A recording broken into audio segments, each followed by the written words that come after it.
our guests, we have three honored guests here today, and we're just excited to have them. Of course, all of you have known we've had Martin here before. Marty has come to talk to us. He's our climate and energy leader in Olympia. And I don't see Anita right this minute, but I'm sure she's around. Did she say she was coming, Anita Rose? She is. Okay, so she's coming. And Ann Murphy, in her, most of us know Ann with a variety of hats, you know, and the good work that she does for League at the state level. And I see that she's got herself down as waste diversion, but I know that she's also an environmental coordinator in Olympia, trying to bring together the varying environmental groups that they have there. So we're honored to have Ann here today. And I think we should just get started. And who is going to take the lead? Did you guys work this out? Ann's going to take the lead. Yes, we did. We have a plan. And people are going to drop in. I mean, as we go, and please just realize that they're coming here. Okay, so we put things on a slide, and let me get to. Oh, come on, you could do this. Oh, well, I didn't want to do that. There we go. So it's really nice to be here and connect with many of you Snohomish people on a different level than I have, different topic, other things. Whoa. I don't know why it's echo. Mute. Maybe okay, whatever somebody just did solve that little problem. So but we want to come to your natural resources, and that's the whole section of our state program and action that deals with the topics that you see on the screen. But just to go through this in terms of I'm not a coordinator of all environmental groups in Olympia. I'm merely coordinating the folks related to our environmental issues with the League. And basically that means I just call the group together because we try to work as a team. And you can see with the issues that we have, it covers more than just what you typically think of as natural resources. And we don't necessarily have someone on everything. Within this group, we have the issue chairs that you see on the screen, as Joan introduced Marty, who's thankfully staying on and dealing with our climate change issues and energy issues. New to being an issue chair is Kate Lunsford, your own Kate Lunsford, taking the forest issue and dealing with it on the state. It seems to be whoever's on the phone needs to mute themselves, please. And then I'm covering the waste diversion issue because, as we all know, the whole picture with waste is very much dealing with our natural resources. And then Cynthia Stewart is on transportation. So these are our issue chairs that speak to committees and such and follow the bills in Olympia. We do have advocates that assist our team that look at issues dealing with our rivers, shorelines, water, climate, and waste issues. So that's our team. And if any of you don't have enough to do, we could always use additional volunteers, whether it's as an advocate or being an issue chair. And let's see. Okay, I have to remember how to do this. It's been a while. We wanted to do an overall look at 2024 legislative action and what's coming up, and just looking at the political landscape of what we're hearing from other groups who've been through these 2-year cycles, more than I have, that this is a short session, usually has some low energy, but we have a looming election for a new governor and how that it will look moving forward. We have significant committees that our team works with in Olympia. A lot of them are with the House Environment and Energy, and Rep. Dolio chairs that, and the Senate Environment, Energy, and Technology Committee with Senator Wynn chairing that. He is also the vice chair of the Budget Committee, which is always a very important committee because, as you're all aware, once the policy pass, then we have to deal with all the financial committees in order for the bill to actually get passed. We will be dealing with hearings in the Agriculture and Natural Resources Committee and then Transportation Committees. So for today's agenda, we're going to go through the topics for those of us here, and so you can see what we're going to hit. And we now see that Anita has joined us, so great. And without further ado, I'm and Marty, we didn't talk about, do you want questions at the end or as we go? Maybe we should have questions after each segment, just for. Okay.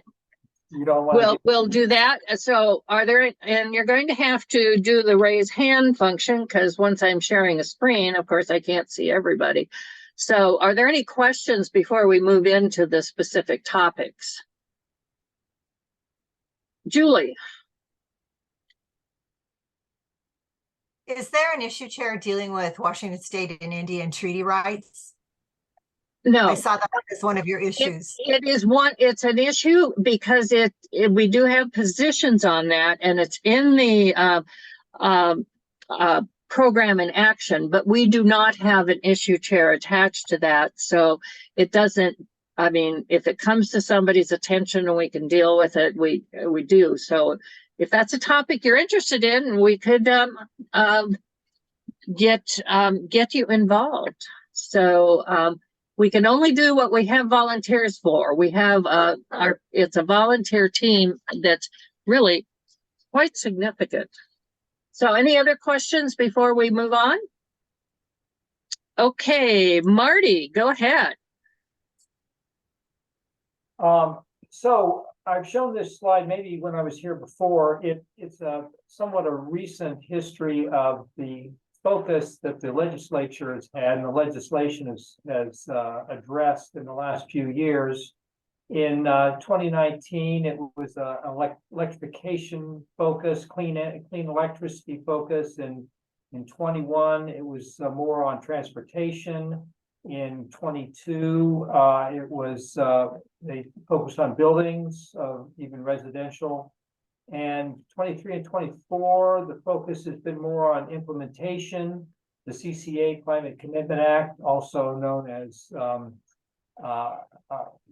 invest using the CCA funding, and also additional electrification. So it's making more progress on the issues they've addressed before. Mm-hmm.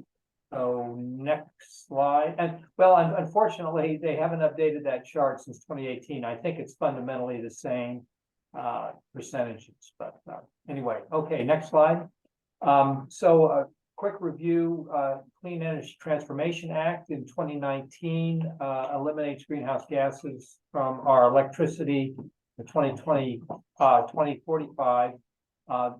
And then the Clean Fuel Standard, reducing the emissions from our fuels that we use here, and that includes electrification of our transportation as well.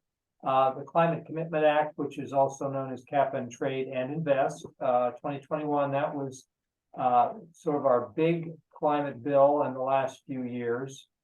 And then reducing greenhouse gas emissions in buildings, as I said, they were reducing the size of the buildings that are dealt with under those that legislation. And it's important because it does involve apartment buildings, rather larger apartment buildings down to 20,000 square feet. I guess that's not real large, but it's not a duplex. But it requires more electrification in those. So people get the benefit of cleaner air and frankly, cheaper utilities in the long run, even though the investment is a little higher. And then reducing methane emissions from landfills was addressed in 2022 quite extensively. That is, all these are going to require some more work. And then community solar projects in 2022, enabling more groups of people. They can't put solar cells on their own roofs, but they can go together and create a solar farm and get the benefits of that. I'll call it a solar farm. It may not be quite that. So next slide. And then in 2023, as I said, we're working on improving what we have right now for the most part, a few new starts, but one was improving our transmission planning, which the last plan I think was in 2012, and so it increased some of the requirements for the planning and put it on I think a 4 or 5 year cycle instead of a 10-year cycle. We're of course everywhere is struggling with siting and of the clean energy projects or any kind of utilities, and so it's streamlining that, trying to get the various entities that do license and enable projects to be built to work together a little better. Then creating a Washington Climate Corps, that's to train a new workforce to do installation and maintenance on our clean energy projects, and then update the state planning framework on that's a Growth Management Act improvement, and requiring finally better comprehensive planning in the local regions for mitigation and resiliency both. Okay, next slide. And so the outlook for 2024, this is a short session. So we have unpassed bills that were introduced in 2023 that can still proceed in 2024. And increasing energy efficiency in housing. It involves grants for lower income residents to improve their house. For energy efficiency and indoor air quality improvements, and also I think that involves insulation, more efficiency, and so this is a climate justice focus. So everyone can benefit from our transition to clean energy, and ensure everybody's brought along. And we use funding from both the Climate Commitment Act and the federal Inflation Reduction Act. So the next one, fair access, but that did not pass, but we're hoping for this year. All these are in that case. Fair access to community solar. This just revises the size and operating parameters for what can be in a community solar project. So once again, enabling more people to benefit from local solar panels. And the third one is a very interesting a project. It was passed for commercial buildings, but this is for residential buildings. It allows somebody to get a loan with the obligation remaining with the property, but the loan would pay for upgrades to their abode, such as solar panels, batteries, heat pumps, water heat pumps. And so it targets really energy efficiency, even water conservation, and clean energy, and ultimately resiliency. Because with more heat pumps, of course, people can handle the increasing heat of our climate. Okay, next slide. And then finally, the one I'm going to deal with now is zero emission school buses. Personally, I think this is an excellent application for batteries. Because the school buses, as we know, roll morning and evening every day of the week. And emissions, of course, are particularly harmful to children. And the buses, of course, congregate around the schools when they're delivering the children and picking them up. And so, but it did not pass in 2024, but it is a target for our environmental community in the state. And once again, the Inflation Reduction Act will be a part of the source of those funds. And and of course, once again, it will most benefit the inner city areas where the exhaust pollution is most pervasive. Okay, next slide. And so we are part of, the league is part of the Environmental Priorities Coalition, EPC. And I guess the priority, yeah, okay. Well, anyway, that's the Environmental Priorities Coalition. And they have set out some targets as well. We don't always follow everything they do, but usually they're fairly aligned with what the league is promoting and supporting. And on top of that, they are those organizations will enable our members to take action on their own action alerts. So we don't have to do everything. That's another benefit here. But particularly here, Climate Commitment Act, we expect some more adjustments. That's going to require adjustments as long as it goes, because of course things won't work exactly as they originally envisioned. So we'll have to keep adjusting there. But the first, I think the first 3 auctions they had for allowances, and the allowances allow industry to release greenhouse gases and other things until they can get those releases under control in the next 10, 20 years. But they have to buy allowances now, so they have auctions on those. They produced for the state budget 1.4 billion on the first 3 auctions. And let's see, the governor has one of the complaints right now is the environmental for the Climate Commitment Act has increased gas prices in Washington. There's people do think that the petroleum companies may have taken advantage of the political climate here and increased their gas prices in Western Washington. I don't have data on that at my fingertips, but the governor just recently came out targeting fuel profiteering, and I think the legislation will probably take up address that a bit.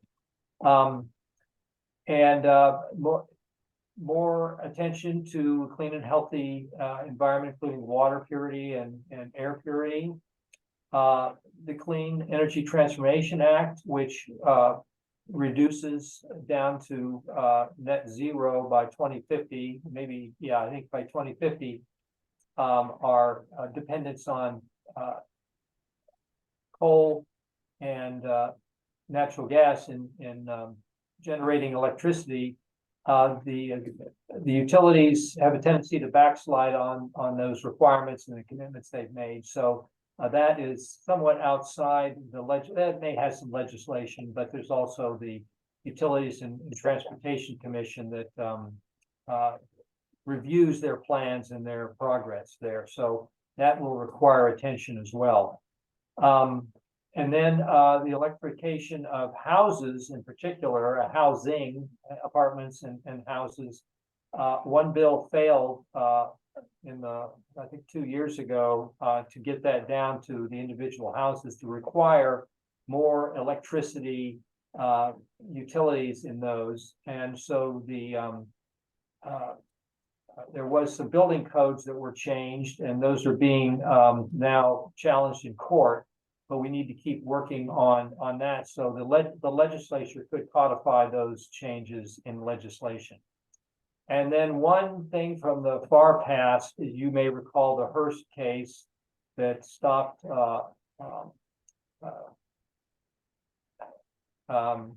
wells especially the rural areas that require wells. And there was a court case that slowed those down or stopped them for a while until the legislature took some action. And there needs to be some adjustments to that as well. And I can't say what those are right now. I mean, I just don't know what those might be, but it's a very complicated that the Hearst fixed bill was very complicated and wide ranging, took a lot of administrative support. So I'm sure they'd like to clean that up a little bit. Okay, next slide. That may be my last. That is my That last. was your last slide. And so So- if there were any questions on climate and energy, I could try to answer them right now or at the end.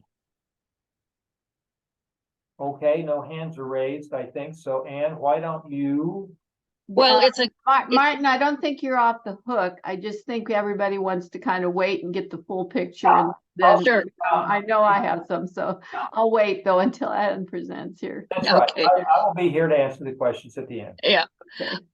So waste is a huge part of dealing as part of our environmental picture, and those issues have also been in coalition with the Environmental Priorities Coalition, and so have worked with them. I'm not going to go through all of these, but I just wanted you to, I mean, the legislature has been quite active in dealing with a broad number of bills and areas of waste management. And it started, well, it didn't start, but the reaching back in 2019 was actually a bill that had research to then set up possible bills in the future. And so now they're acting on the research that came from that. And we also have made some great progress in the organics arena, food waste reduction, composting, and just a number of things. I think another is the paint stewardship program that takes back paints so that they don't have to go for disposal. An interesting one that we followed a little bit was the alternative to cremation. Using this hydrolysis process to reduce human remains. And you may remember Marty snagged on and worked on this reusable bag bill as a means of preventing water pollution. So because we did not have anyone working on solid waste at this point, and so came at that, and then more with composting and revised recycling. These are more current and actually the ones that I was able to work on after becoming part of this team, really as an issue chair last year. In 22, the two main bills that did pass deal with landfills, and particularly getting organics out of the landfill and then monitoring the methane emissions, because we all know that methane is a far greater contributor to the greenhouse gas issues. Last year, there were a number of successes. One was this committee to standardize composting across Washington. One of the things that, and I worked in this industry as an educator for 25 years in the solid waste industry. And, you know, everybody takes different stuff. And so it makes it confusing for statewide. Another area where we have positions deal with toxins and hazardous materials. And so we did support a bill regulating the sale of cosmetics that contain toxins, not only toxic for persons applying it, but using it winds up in the water in a whole disposal piece. So that is in process of being implemented. The big plastic reduction bill last year was the three-pronged bill that you might remember that dealt with refill stations and drinking fountains in new construction, banning many toiletry plastic packaging at hotels and overnight lodging places, and then making some restrictions on the foam-filled dock floats that are in our lakes and marine waters, that when that styrofoam in there escapes, then it is in the water. And then they did authorize the study of the recycling of wind turbine blades. And so that was going to be working with WSU to find out the best ways to recycle all of that is made up with a lot of composite material. So hopefully that is going to then move forward. So with our outlook for 2024, of course, the big one is the one that didn't pass last year, and that was the RAP Act, dealing with solid waste management, and particularly plastics and all packaging. And the word, it will be reborn. Representative Liz Berry is working on this to rework the bill, addressing the concerns. Of course, the major opponents to this bill were the waste industry. And so it's looking at getting that. And you'll recall last year's bill, and I haven't heard if they're looking at it's pretty tight under wraps now exactly what's going to be in it. But one of the big items that was criticized last year was the bottle bill part of it, the beverage container. So we'll just have to wait and see. One of the tough things happening is that Senator Rolfus, who was the key champion of this bill in the Senate last year, is no longer in the Senate. She has taken a county commissioner position in Kitsap County, but that could have a positive effect in working with other county governments across the state to help in this whole regulation. So that's the big one that particularly the Environmental Priorities Coalition is looking at. That coalition is working as we speak to pull together their list of priorities. So when we know that, we'll let that get out to you. So bills that can be coming back to us, the responsible management of appliances, and that particularly are your freezers and refrigerators that contain furan. And so to be able to recycle that, much like the paint stewardship program that was initiated and is very successful, this program will be there to deal with appliances. It was interesting. It had a hearing on the last day they could have hearings, and said, well, we weren't intending to pass this year, and so this is to tee it up. And so they do plan to deal with it in this session. And then, oops, I got a little ahead of myself there, and drat, I couldn't go back. So hang on while I figure out where I am.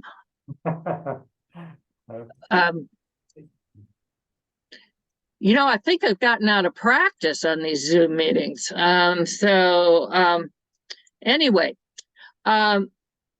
there will be a bill coming back on reducing the environmental impacts of lighting products, particularly the mercury containing lights and that kind of thing, and looking at a product stewardship program there. The right to repair, I'm not sure where that's coming. That's the one bill that started out in a Commerce Committee. What didn't start out in an Environment Committee, but this is promoting the fair servicing and repair of digital electronic equipment. And the main stopping block on that one last year was Apple didn't like it. Imagine that. But Apple has now flipped, and one of the pieces that why Apple this is significant. It was basically Senator Wellman in the Senate Environment Committee, who's a former Apple employee,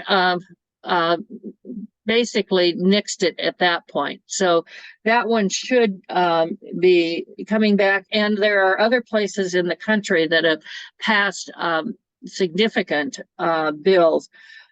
New York had already passed one with not quite as much in it as Washington's, but Minnesota and California have since passed more significant bills, and so they'll be looking at the language in those two bills from those states to see how that legislation can be improved.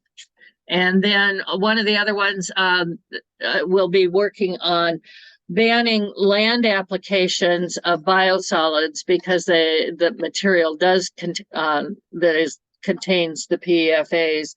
And if you're not aware of that, that had been, biosolids were or have been, still are in places, a popular fertilizer application on ag lands. So we'll be looking at how that chain will progress. Other bills that could possibly be in the works will be something coming back in the area of plastics. There seems to be some good success at coming at things a little bit at a time. And then some more mandates related to organics. And actually, as I mentioned, the study for the wind turbines, I have not heard if it's completed yet or not, but they could do follow-up legislation depending on what that study has done. And I guess I don't remember saying anything about last year. We, of course, also passed an incredible battery recycling bill that was taking back for recycling your household batteries and even larger batteries, but it did not address electric vehicles. And so they'll be looking at something that will address those batteries from electric vehicles, and possibly some things dealing with medical waste. So you can see waste is a big area of things to deal with as it does affect all of the natural resources. So I think we're ready to move into Anita, unless you want to take questions on these questions, these bill areas that Marty and I have outlined, or we can just go ahead. I'm going to, Anita is going to talk about our climate radar, and I am going to stop sharing so that Anita can share her screen, and she wants to provide you some history and navigating the site. So Anita, I'm tossing it to you. And there's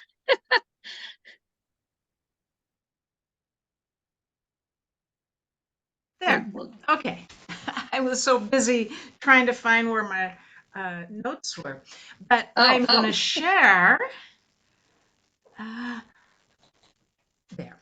And so, can you see? It looks like you can. Can you see okay? Yeah, Okay. yeah. So, our climate radar will be 2 years old come October. And it's pretty exciting. So I wanted just to show you a little bit about what all the permutations of it. And so this is, you can see the August to September 2023 is the present one. And I'm going to just, let's see, I wonder how I can do. I need to, I couldn't get it to show you. Can you see this? We can see Can you see a screenshot right there? right. You can see it? We PowerPoint. Just a second. I think I have to get off of there and then share again to this. Sorry. I'm trying to find ways to do this, but it just wouldn't happen. Anyway, so after a similar one that I started in October, this was the first one, and I just used my own photographs because I didn't have to worry about copyright. But so it had how to enter things, and then it started with webinars and presentations, etc., etc. So, and then the environmental library, I just put some articles in, and basically that was it. Now, back to, so then we had, is that going to work? Or do I have to stop? Can you see it now? You will have to show your other. Do I have to stop again? Well, are you gonna share? Okay. You wanted to I share guess I the have to actual. go back. I guess I have to go back. Anyway, so this is kind of where it came. We had I put pictures in for the speakers, like this guy. He looks so friendly. He's not. And anyway, so there was a long list, and it got longer. So, and then I'm going to go back to. I thought this would be so easy. So then I tried. Can you see this now? We're not seeing anything. Well, dang. I guess I have to go and bring it back. There we go. Okay. So then I tried putting it on InDesign.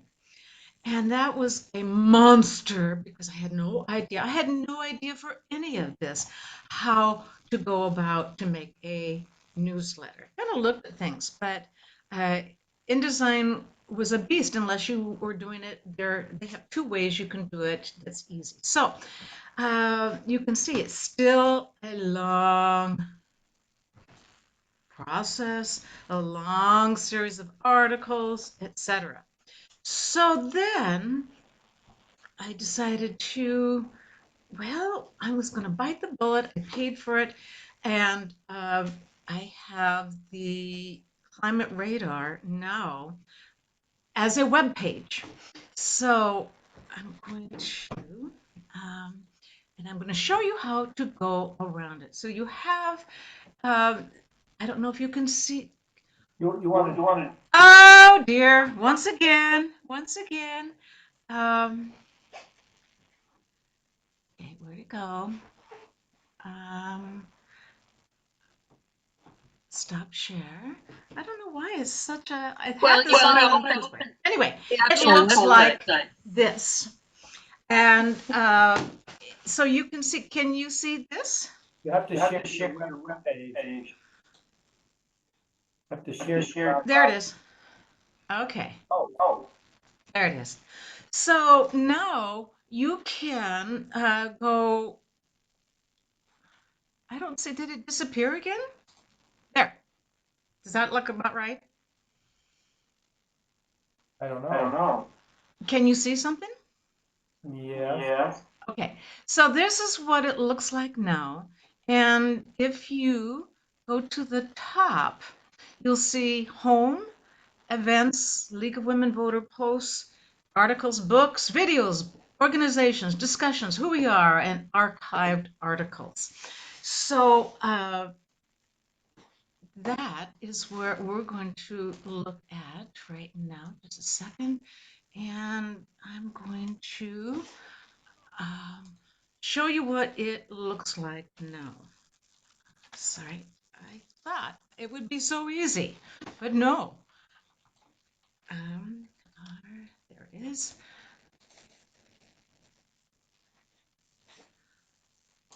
Okay, so I'm going to share.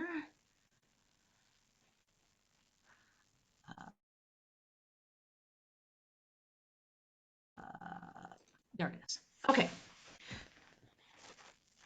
Can you, okay, it's sharing. So here's what you'll see on the front page. And so it says, click on the images below to jump to your interests. And it also has, I'm just alerting you that you can put discussions in, you can put comments in on the blog page, which is further on. So when you click on one of these icons, it'll go to the events page, and you'll see the events. We had one last Wednesday with Kate, and this is ours today, and so forth. And they're all over. They're from the League of Women Voters things. There's also Nisqually Community Forest Tour. There's NASM, which is the National Academies of Science, Engineering, and Medicine. And they have wonderful videos and discussions. So there's all kinds of things. I encourage you to look through there. Then you can go on to the posts League of Women Voter posts, and there's them from starts out with the Bellingham Watcom one about their plastic adventures, trying to really mitigate plastics. Then the Snohomish group has a whole section on their efforts to stop a lot of the deforestation that's so important with the mature trees. And then other things the Snohomish is up to, and also their Zoom meetings, which is today. But and here is an article by Lee Alley. He's one of our members. Our deadlines for U.S. cleaning up of the power grid and how the power grid is so important. I want to also mention that the U.S. League has some excellent articles. Um, Basically, what we can do about food waste. It has, is it down here? It has connections to some of the blogs, some of the climate, ready-made climate programs for state convention caucuses that's given by the U.S. League. So there's all kinds of things from the U.S. League that I really urge you to look at. Then the articles is also long, but it has a different emphasis, and is on the first part is going to be the hopeful solutions, the good solutions, the things that people are really working on. So 13 tips for lobbying your elected officials. Um, New carbon captures for cleaner, more energy dense fuel sources, and reforming the energy permitting process. There's all kinds of things. What can you do for the climate? Free heating and cooling systems in King County. Look, this is just the things that are hopeful, things that you can do, things that we're not helpless about. So, what to look for, and you know, even articles about the Montana kids who were behind the historic climate lawsuit, and what's behind all that. Then we get to the Washington State news, and you can find out what your town analysis is for bicycles and so forth, just in Washington. And then they have US and the world. You can also go to books. So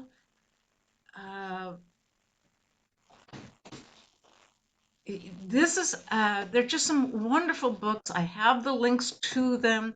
I have this book in my home right now. It's excellent. Rebecca Soul in it, and Lutunatu Papua. Excellent for keeping your spirits up. And then other books that are just so good to know about. How to Have Stuff Without Breaking the Planet, the best climate change books to read in 2023. The World Economic Forum has 19 books every climate activist should read. So you just can't go wrong with any of those. Recordings, videos, and podcasts, lots of things from TED. They have a section of TED, which is their countdown, which is about climate change and what you can do, and 3 ways your money can fight climate change is excellent. Making 15-minute cities that people can ride their bikes in, and so forth. And if you are interested in organizations, this is a section with all the links to all kinds of organizations what you can be involved in. And so some of these are just local. And then discussions. Oh, leave, I think. And then discussions. What you do is you leave a reply, and you can put great post or whatever it is. So that's what you're going to have. To add things that you want to comment on, or links to things. You can also put your links or your comments to me. I think it's going to be on the discussion here, right, Marty? I think my link is there. Yeah, and you can also sign up. So, Anita, the part of climate rate, the activity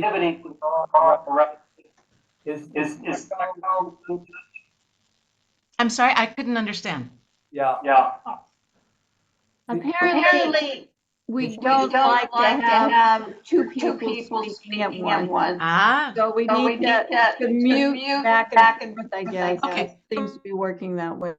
Okay, so what I was saying is what I consider the heart of this is the events page.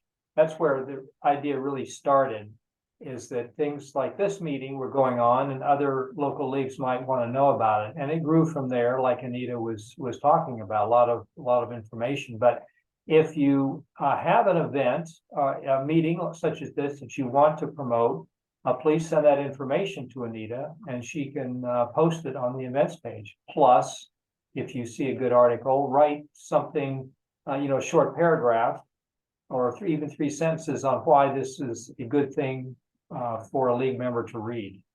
And so it will be useful as a resource. Anything else, Anita? I just wanted to add here on the Who We Are and Subscribe page, it has about us, but it's also where you can subscribe to our once a month newsletter, but it's a web page. So Marty will be sending updates every several weeks about you got to see this, or here's a cool thing to see. But here's a good way to go about subscribing. Anyway, that's about it. So it's really changed a lot, but I'm trying to make it as economic and simplified as possible for you. That's it. Questions? Well, thank you. Thank you, Anita, Ann, and Marty. I think that was. Well, I have one more slide, Joan. Oh, I- you do, Ann. I do. Back to one more slide. One more slide, and then, which is the basic one that just, well, it just got lost. So, it was the basic one about questions and contents and some other things I wanted to remind you all of. So, let me see if I can get this back. But anyway, yeah, we should open it up for questions at this point while I find this last errant slide that I wanted to share with you all. I just found it. So here, you'll have in the slides the contact information for all of us, and then just some other reminders that relate to action for the League of Women Voters during this fall and then into the session. The action workshop will be virtual again this year so that more people participate. And along with our climate radar, of course, you know that the State League puts out the legislative newsletter. And then finally, Lobby Week, you see the dates there. So it'd be good to get those things on your calendars. And with that, I can stop sharing because that's the best way to ask questions when we can all go. So, Joan, do you want to moderate the questions or do you want me to? Whatever you're comfortable with, Ann. I know you're I'm always fine with it. So let's go with Nancy. I know we've had Stay muted. Thank you. I always do that. Hi, Marty. I have a question for you. I'm on the Climate Commitment Act and the really amazing amount of dollars that we're getting from that. My theory is that the fossil fuel industry is making such incredible profits that it's going to keep them from moving forward. It could, because they can just make these profits and pay the Climate Commitment Act fees. Are there other industries that's a problem for as well?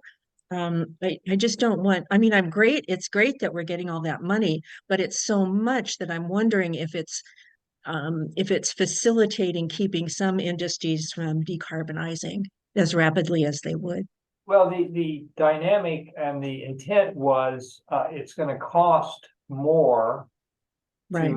to make petroleum products.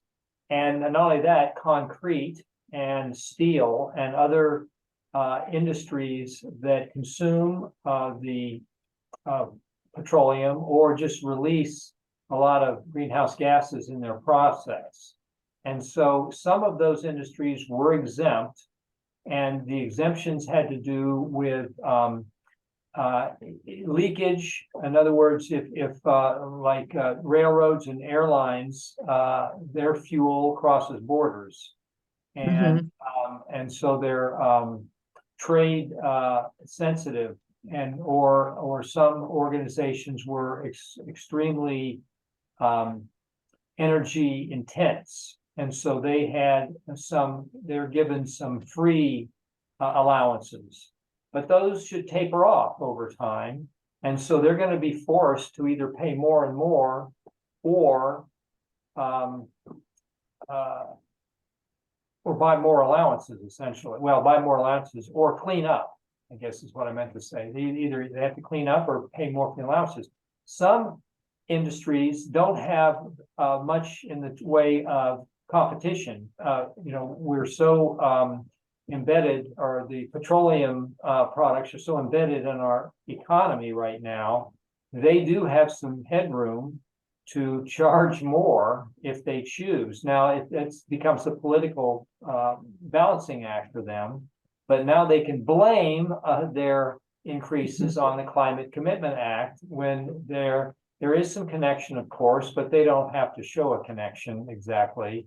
So I believe the legislation that's in discussion now, I don't know what it could be, because these kind of things are very difficult. But so I expect some attempted legislation on that. Now, other areas like concrete, as I think people know, also releases quite a bit of greenhouse gases in the making of the cement. And they are faced with alternatives, of course, like wood products, which also have some, as Kate will tell you, some carbon footprint, shall we say. And we got ourselves in a real jam here, and no doubt about it, because we're so committed to some of these industries, our economy is. But the Climate Commitment Act, I think, since there is no federal approach, there's no carbon tax yet, that's the way the states are going to have to do it, and it's going to be up to us to get this started. And there will be some leakage or some excuse making, I think, especially from industries that don't have much in the way of competition, because our economy is so dependent on them as it is now. Did that answer your question, Nancy? Or Yeah, it's I'm just really looking forward to the windfall profits yeah. Activity in the legislature, because thank you. Okay, and we've got another lineup of questions. Karen, you're next, I think. Yeah, thanks. Hi, Marty. This is just a heads up for you and for Joan that I just received an email late yesterday from Kristen Kelly of FutureWise, who I'm sure you know, saying that they are working on an op-ed that they want to run in the Herald in October, specifically talking about urban tree canopy policy, and the op-ed may include several other issues. I'm reading from her email, including climate change policies and our opposition, meaning FutureWise's opposition to urban growth area expansion into rural areas. And our league is being asked potentially to sign on to that. I'm talking with Kristen this afternoon about what she really wants to say in that article. But I wanted to know if you could comment specifically, as I look at program in action, on anything you might want to tell me or us about the idea of UGA expansion into rural areas and where the league would stand on that particular issue. And I will say, as you think about that, that once I get the language from Kristen, I will forward it to you Okay. to take a look at. I haven't seen it yet, but my concern is that she might be bundling a lot of issues into one op-ed, and I want to be very careful about what we sign on to. So let you comment on that a little bit, please. Yeah, what Karen's talking about is a local league can sign on to an op-ed or another kind of communication if the issue is confined to their locality, what they're responsible for, and it is based on league positions or league resolutions, things like that. It should do that as well. Now, I think, Karen, you're saying that they may be, the letter may be reaching across your lines and talking about policy that's more state level, which then the issue chairs for the state league would have to get involved with that. And so we'll have to talk, I think, once the language comes in, because signing on to a letter is always a difficult problem, and that we have to analyze those letters and make sure they are aligned or don't get outside a league position or against the league position, and don't get outside the borders, because if they have to do with a national issue, we don't really sign on unless we get permission to do so from the U.S. League. Karen, I'm sure you know that, so we can work that a bit. But I would certainly like to encourage local leagues to communicate with their local media on issues of importance to the league, and environment is, and it's our voice in democracy. So I just wanted to follow on that. Karen and I talked about this yesterday a little bit and advised her to consult with Cynthia Stewart, who has followed growth management issues.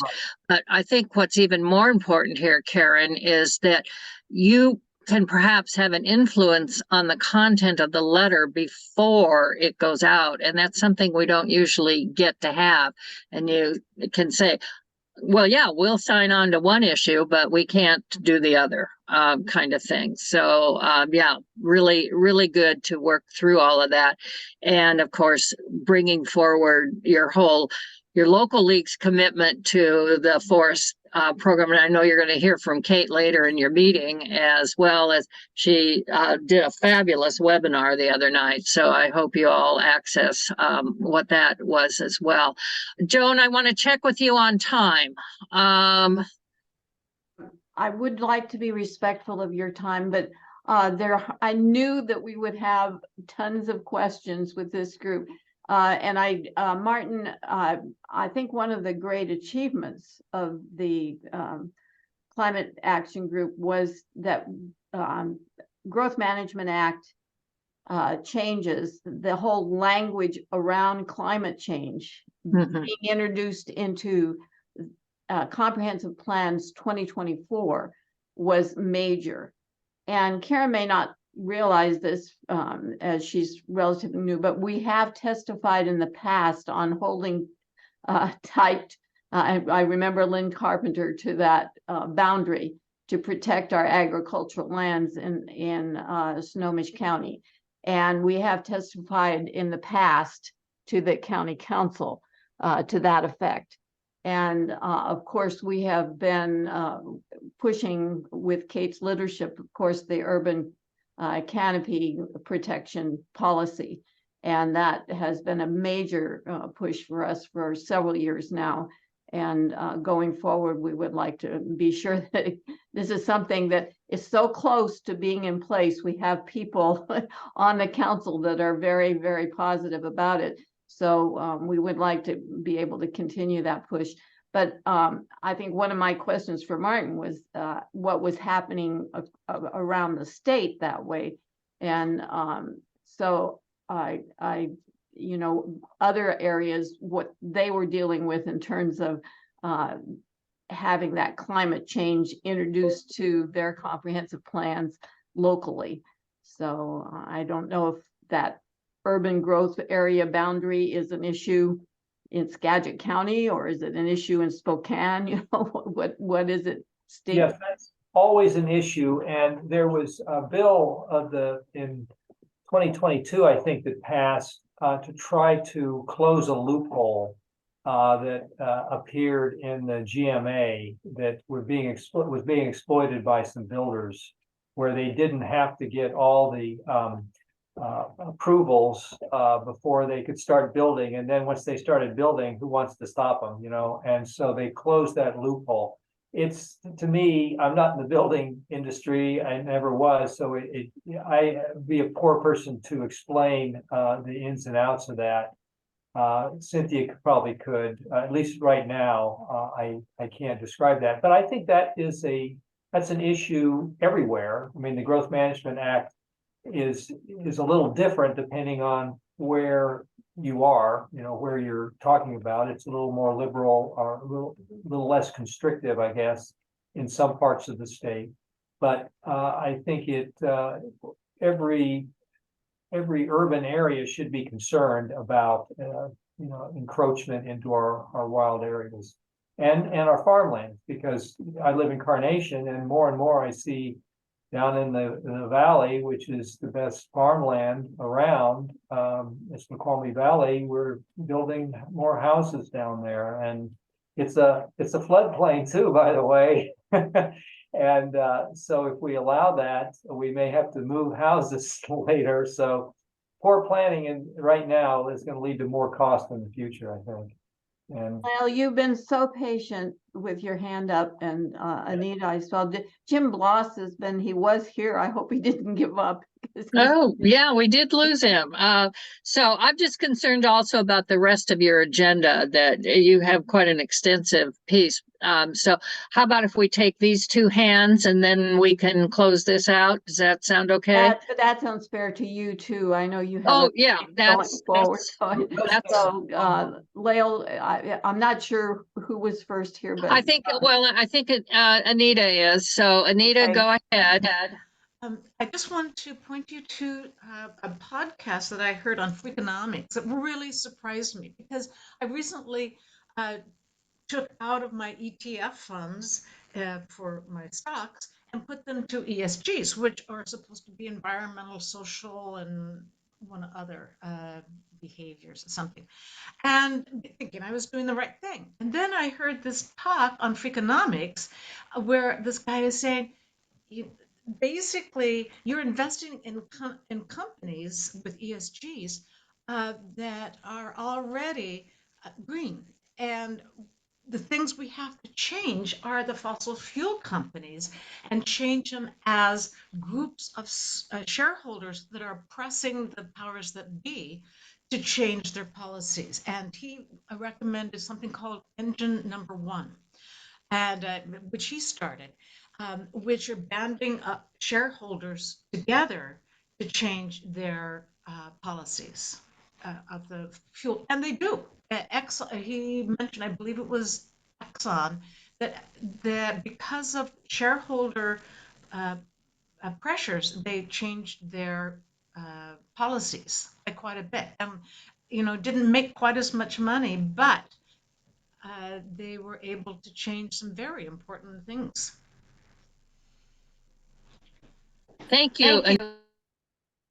And she has put that link in the chat for you. So go ahead and access that. Lael, let's hear from you. Thank you so much. I'm really happy to see this new website. Looks really good. And I see that there is a little bit of focus on transportation in there. Specifically like electric vehicles and electrifying fuel. I mean, clean fuel and all those things. But since transportation is the biggest sector for emitting greenhouse gas, I'd hope that maybe I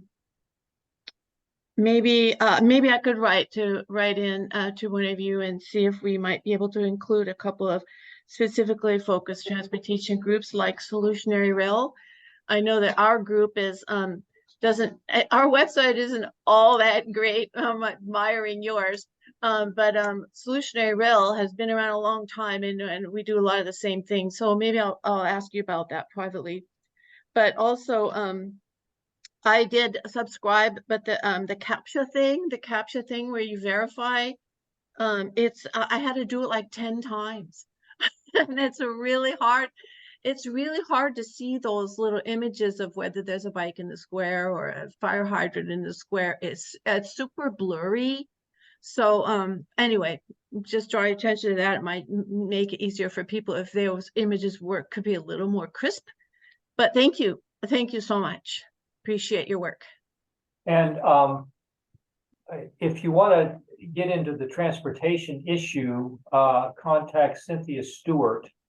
And really briefly, her philosophy is we can't just put more EVs on the roads because we'll have the same amount of congestion and such, and there's got to be other ways to do things, and that is attached to GMA as well.